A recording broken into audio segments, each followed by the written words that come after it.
काम आपल्या सर्वांना माहिती आहे. भिवंडी शांत ठेवण्याचं काम जर कोणी केलं असेल तर ते आपल्या हिंदू बांधवांनी केलेलं आहे. भिवंडीच्या चारही बाजूला हिंदूंची गावं आहे. कोणत्याही तक्रारी किंवा समाज कंटकाचं कुठलंही काम आपल्या समाजामार्फत होत नाही.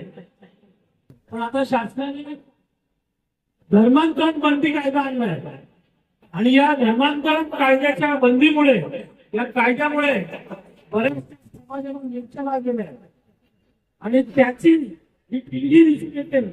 त्यांनी आता परत या भिवंडीला अशांत करण्याचा आणि भिवंडीमध्ये दोन समाजामध्ये तेज निर्माण करण्याचा कार्यक्रम सुरू करण्याची ही एक पिढी या ठिकाणी दिसते.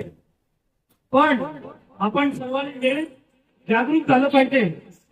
तीच गोष्ट म्हणून आज आपल्याला सांगितल्याप्रमाणे आज जो पर्वाचा प्रकार झाला, नुसता जनावरच नव्हे तर शासकीय दवाखान्यात सुद्धा उपचारासाठी गेलेल्या हिंदूंना मारले होते.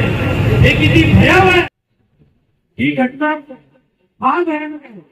या अशा घटनेचा निषेध आपण सर्वांनी एकत्र येऊन केलाच पाहिजे. बांधवांनो, आज या ठिकाणी भिवंडी तालुका पोलीस स्टेशन सिनियर पी आहे प्रत्यक्ष स्वतः या ठिकाणी उपस्थित होणार आहे.